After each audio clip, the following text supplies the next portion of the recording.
Happy Life, Chapter 106. Sadness is suffering career.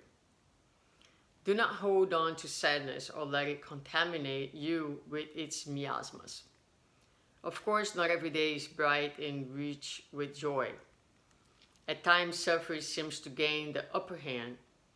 When this happens, analyze the problem, sense the pain, and make your inner sunshine, driving away the sadness.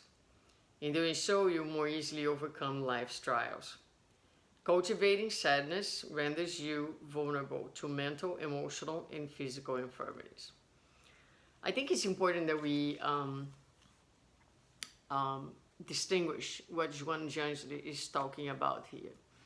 She's not saying that it's bad to be sad. She's not saying that we shouldn't feel sad.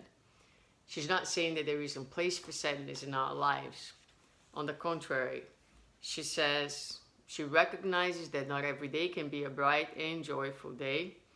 And also she recognizes that we'll have problems that will call for an analysis and a need to feel the pain. She says sense the pain. So we need to feel the pain, we need to process the pain. Sadness is an emotion like any other one who is a lot of times necessary. It's always necessary to be felt and transcended. So that's the healthy way of dealing with sadness. It's an emotion, it's an important emotion that's telling us something, brings a message, and a lot of people end up going into depression precisely because they don't give sadness the space that sadness needs. They don't process sadness. They bury sadness and end up that sadness that's not work and not processed end up turning into something more pathological like a depression. But that being said, it's also important that we take this active role when feeling sadness, like we should take an active role with any other feeling, meaning that we are processing, that we are paying attention, that we're sensing, that we're trying to learn, because emotions are carriers of messages from the soul. What cannot happen is to deny the sadness and just say, I don't want to be sad, and push the sadness away. Or hold on to sadness and not be proactive about processing the sadness. So do not hold on to sadness and let it contaminate you with its miasmas. So keeping the sadness and assuming, for instance, a position of victimization, that can be very destructive.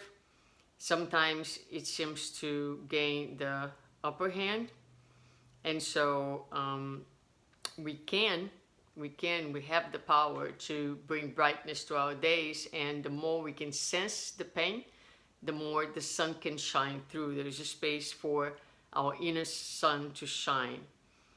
So the message is not to be sad, but not to cultivate sadness in this passive way where you feel it and you feel like you have no power and you're a victim, and you know it's convenient to be sad and to nurture that sadness in a unhealthy way. When you're cultivating the sadness in the sense that you were Marlon Reikdal, for instance, a Brazilian author, he has a book called Cultivating Emotions, and he talks about cultivating of emotions in the sense of, like I said before, being very active in trying to understand, feeling, allowing space to feel, but also seeking to understand. But when you nurture and you cultivate without taking action and opening yourself for learning, then it's when, you know, it brings you vulnerability and physical infirmities. Because now, instead of being an active participant with the emotion, you're letting the emotion taking over you as if you are powerless. And that is not true.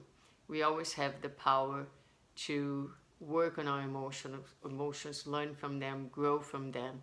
And no matter how difficult the feeling and the emotion is, it's always a messenger of something deeper that if we can understand will bring us happiness for sure.